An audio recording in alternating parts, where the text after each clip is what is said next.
Sometimes the people who love us begin making decisions for us. They tell themselves it's for our own good. They answer questions we never asked them to answer. And little by little, they begin believing they know us better than we know ourselves. Today's story isn't about memory. It's about trust. It's about a daughter who convinced everyone her mother was slowly forgetting the most important moments of her life, and a mother who quietly chose not to correct her. Not because she was confused, but because she wanted to discover who would believe the lie before she revealed the truth. Stay with me until the very end, because one forgotten birthday will uncover something far more dangerous than memory loss. Now, let me tell you what happened. The first person to wish me a happy birthday wasn't my daughter. It was the cashier at the grocery store. She smiled as she handed me my receipt. "Happy 70th birthday, Mrs. Vale." I smiled back. "Thank you." She pointed toward the bouquet of white lilies resting in my cart. "They're beautiful. My husband always bought me lilies." I caught myself before saying, "still does." Grief teaches you strange grammar. Even 3 years after losing Everett, I still spoke about him in the present tense. When I arrived home, my phone buzzed. Blair. "Happy birthday, Mom." Her voice sounded unusually cheerful. "I hope you're ready." "For what?" A brief silence. Then she laughed. "You forgot already?" I frowned. "Forgot what?" "My birthday lunch." I looked at the calendar hanging beside my refrigerator, a red circle. Today's date. Blair had invited everyone 2 weeks earlier. "I'll be there in an hour." Oh, another little laugh. "I thought you'd forgotten." Something about the way she said it lingered with me long after the call ended. The restaurant was already full when I arrived. Nathan stood first and hugged me. "Happy birthday, Corinne." Sienna kissed my cheek. "I made your favorite lemon cake." Then Blair raised her wine glass. "Everyone," she smiled warmly. "I'm just happy Mom remembered to come." Laughter spread around the table. Light, harmless. At least it sounded that way. I laughed too. What else was I supposed to do? As lunch continued, the jokes became more frequent. When I reached for my purse, Blair smiled. "Looking for your glasses again? They're on your head." A few people chuckled. 5 minutes later, the waiter asked whether anyone wanted dessert. Before I could answer, Blair answered for me. "She'll have the sugar-free option." Mom keeps forgetting what her doctor recommended. I blinked. My doctor never said that. "Oh," she smiled again. "I must have remembered it for you." Nathan laughed politely. The conversation moved on. But something inside me didn't. After lunch, Sienna walked me to my car. She hesitated before speaking. "Grandma?" "Yes?" "Did you really forget about today?" I looked at her. "No. I remembered every detail." She frowned. "Then why didn't you say anything?" I watched Blair through the restaurant window. She was laughing with friends. Confident, comfortable, because nobody had questioned her. I turned back to Sienna. Sometimes, the fastest way to learn why someone is telling a story is to let them finish telling it. Sienna looked confused. I simply smiled. "Don't worry. I haven't forgotten a thing." That evening, I opened the drawer beside my bed. Inside rested a leather journal. Everett had given it to me the Christmas before he died. "Write something every day," he'd said. "One day you'll want proof that ordinary moments mattered." For 3 years, I never missed a page. Every phone call, every visit, every promise, every disappointment, every birthday. I opened to today's date, then wrote one sentence. "Today, my daughter told 12 people I was beginning to lose my memory." I underlined it once, closed the journal, and made a decision.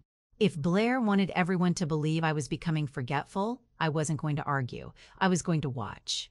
Because lies have an interesting habit. When nobody challenges them, they usually become bigger, and eventually they collapse under their own weight. For the next 2 weeks, I became an excellent actress. Not dramatic, not obvious, just forgetful enough.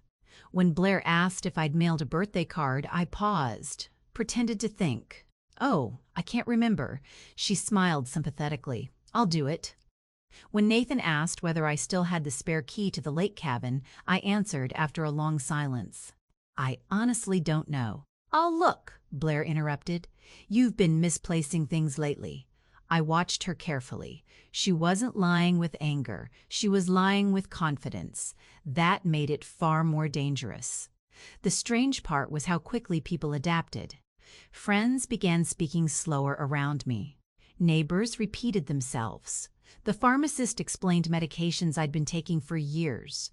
Nobody meant to be cruel. They simply trusted the loudest voice in the room. And that voice belonged to my daughter. One Thursday afternoon, my longtime neighbor, Denise Harper, knocked on my door. She held a casserole dish. "I figured you might forget to eat." I smiled politely. "That's kind of you." She looked uncomfortable. "Blair said you've had some difficult days." "I have?" Denise nodded. "She mentioned you got lost driving home from church." I nearly laughed. I hadn't attended church in almost a month. The roof had been under repair. The services were being held elsewhere, a fact everyone in the congregation knew, except Blair, because she hadn't gone once. That evening, I opened my journal. Another entry. "Today, someone comforted me for something that never happened." I closed the notebook slowly. The story was growing, exactly as I'd expected. 3 days later, Blair invited me to dinner. Her house smelled of fresh bread. Nathan was grilling outside. Sienna sat at the kitchen island finishing homework. Everything looked perfectly ordinary, until I noticed a folder on the counter. My name was printed across the front. Corinne Vale below it, in smaller letters, Care Planning. I wasn't supposed to see it. Blair quickly slid it beneath a stack of magazines. Too late. I'd already read enough. Dinner felt strangely rehearsed. Every conversation somehow returned to memory. "Mom," Blair asked casually, "do you remember where you put Grandpa's watch?" "Yes. It's in the cedar box Everett built." She blinked. "Oh, I thought you might have forgotten." Nathan smiled awkwardly. "I actually forgot where I put mine yesterday." Everyone laughed, except me, because Blair looked disappointed, as though she'd expected a different answer. After dessert, Nathan went outside to answer a phone call. Sienna carried dishes to the sink.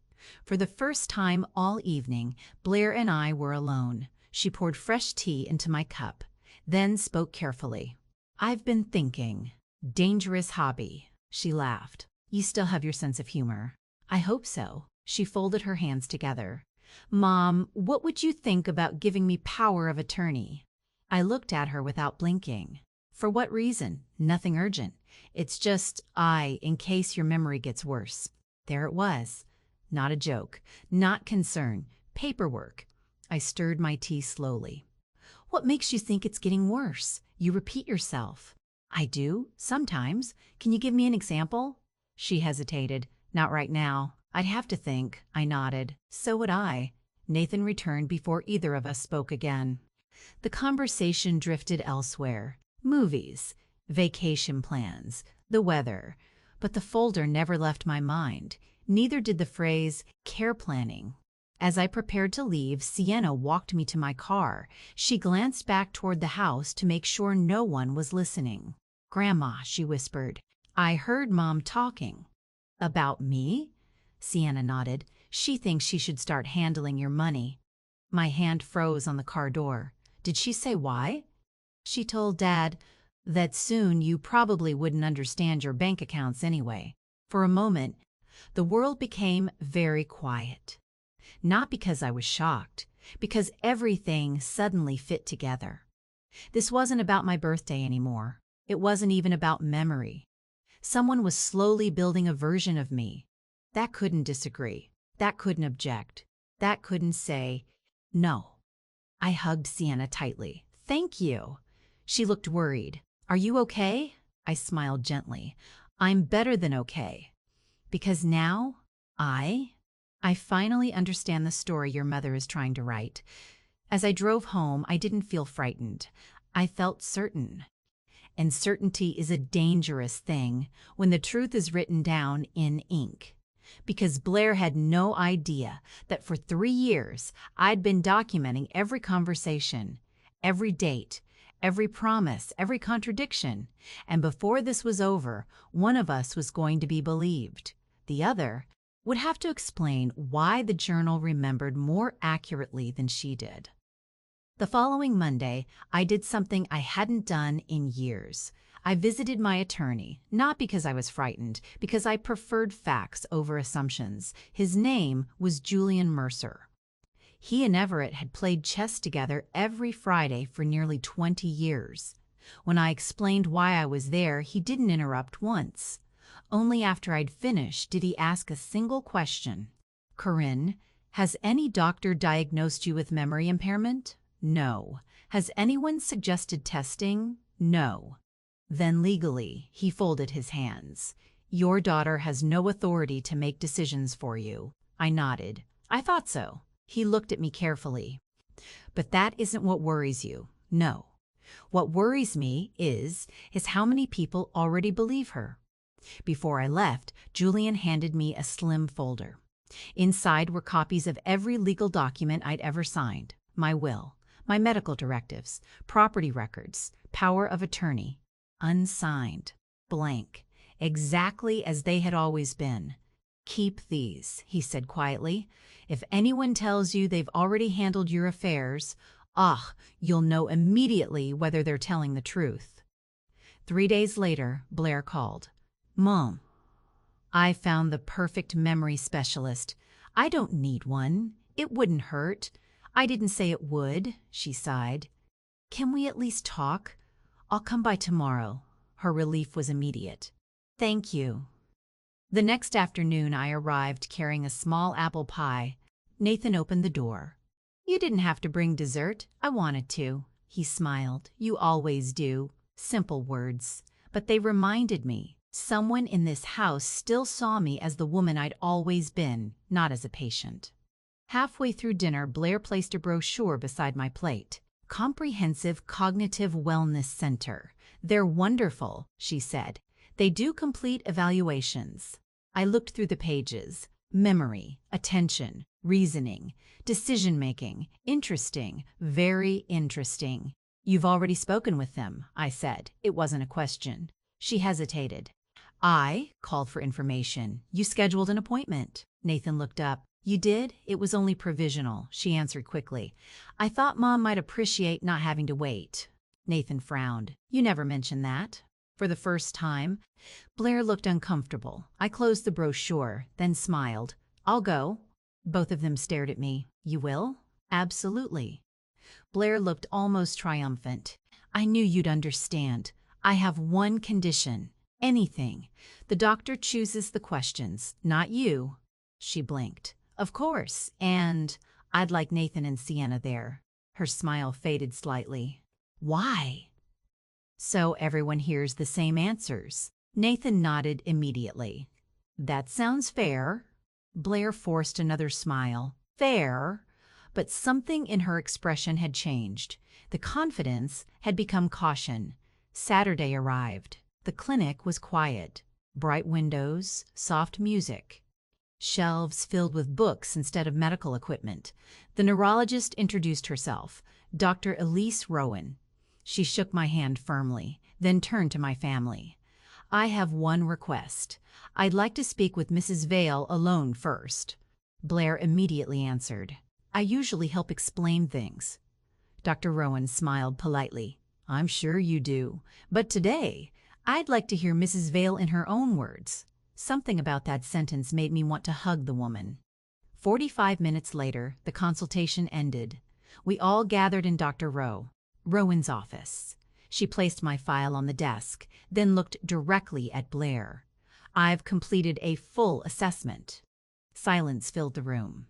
"Mrs. Vale shows no clinical signs of dementia." Blair shifted in her chair. "No cognitive impairment." Another pause. "Her memory performance is exceptional for her age."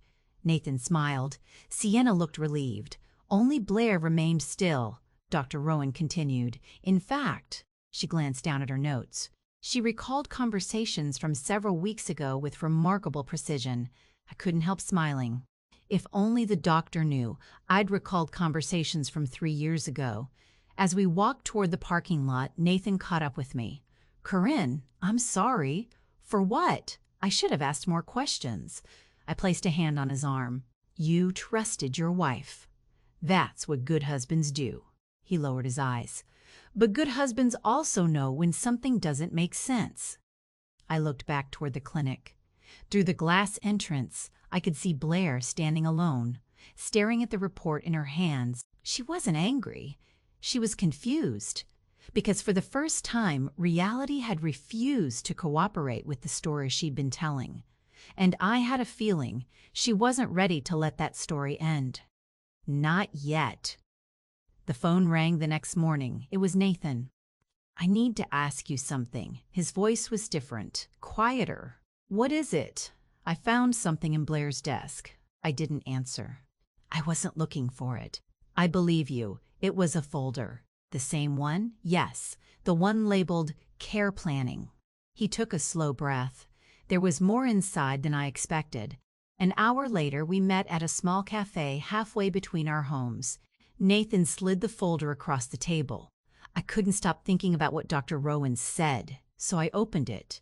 Inside were neatly organized documents, a checklist, financial notes, phone numbers, information about selling my house, contact details for my investment advisor, even a draft letter notifying my bank that my daughter would soon begin assisting with financial decisions.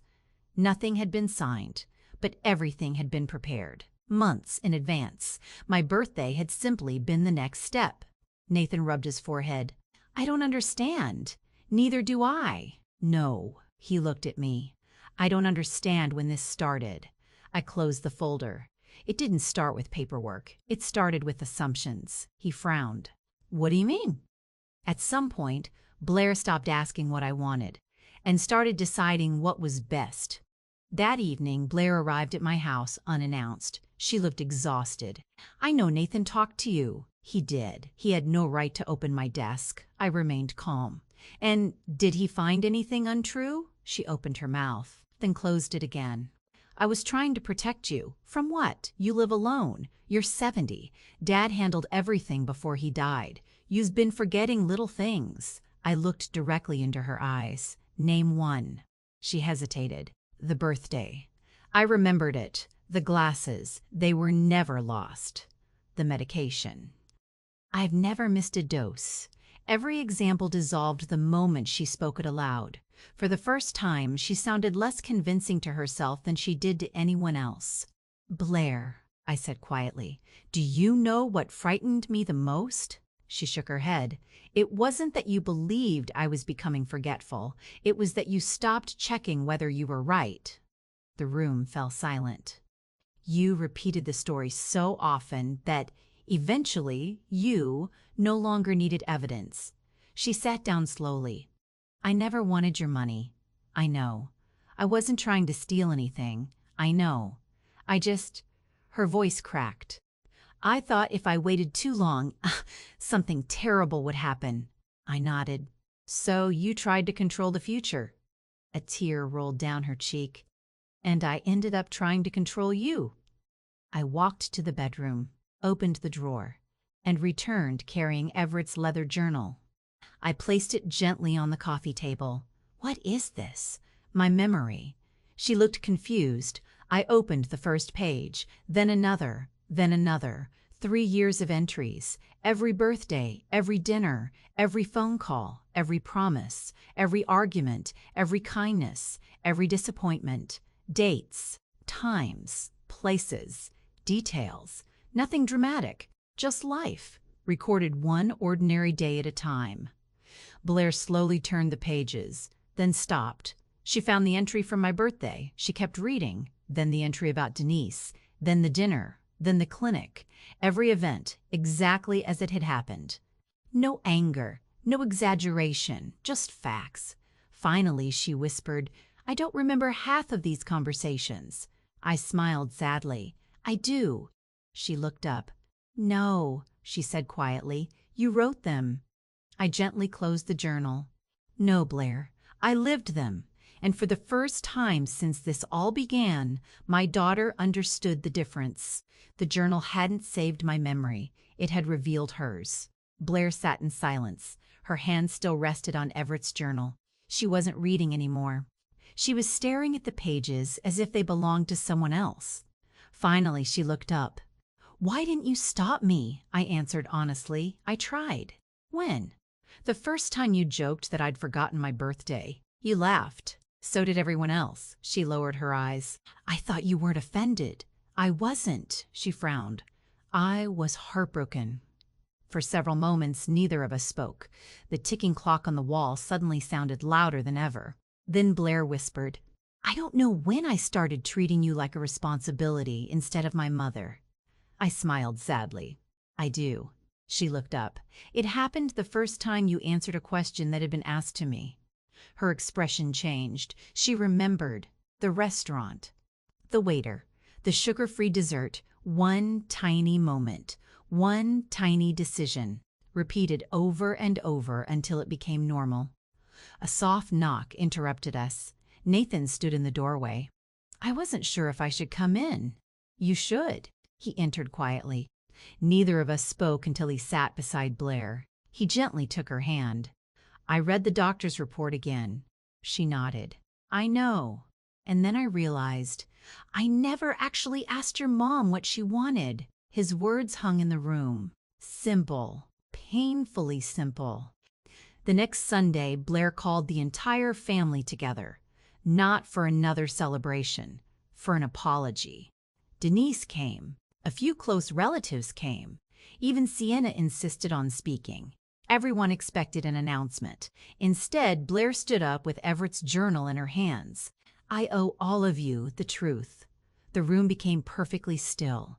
I kept telling everyone my mother was losing her memory. She looked at me. I said it so often that eventually I believed it myself. She swallowed hard. "I never meant to hurt her. But intentions don't erase consequences." Then she held up the journal. My mother remembered every conversation. The one who stopped listening was me. No one spoke. No one needed to. After lunch, Sienna walked beside me into the garden. "Grandma?" "Yes? Can I ask you something?" "Always. Are you going to forgive Mom?" I smiled. "I already have." So easily? I looked toward the house where Blair and Nathan were quietly washing dishes together. Forgiveness isn't something you earn after you've made a mistake. It's something another person chooses to give. Sienna slipped her hand into mine. "Grandpa would have said that." I laughed softly. He probably did. That evening, Blair came to my house alone. She carried a small cardboard box. "I found these in my attic." Inside were dozens of old birthday cards, everyone I'd made for her by hand. Construction paper, glitter, pressed flowers, tiny drawings. She smiled through tears. I forgot I kept them. I picked up the oldest one. She had been 6 years old when she'd written inside it, "Mom, you always remember everything." I looked at her. "You used to believe that." She nodded. I stopped paying attention. Before she left, she hugged me longer than she had in years. At the front door, she turned back. "I've been thinking." "About what?" She smiled. "I'd like to start taking you to lunch every Thursday. Not because I'm worried. Because I miss talking to my mom." I smiled. "I'd like that." A few weeks later, I bought a new journal. Not because I was afraid of forgetting. Because I'd learned something. Memories don't disappear first. Attention does. The people we love rarely change overnight. Our assumptions about them do. Sometimes the kindest thing we can do is stop speaking for someone long enough to hear their own voice again. I still write every evening. Not to prove that my memory is strong. Not to prepare for another argument. But to remind myself that ordinary days deserve to be remembered. Because one day, the people we love won't remember us for the things we owned or the decisions we made. They'll remember how we made them feel when they believed no one was truly listening. And sometimes, the greatest act of love isn't remembering every detail. It's refusing to let someone else's voice replace your own.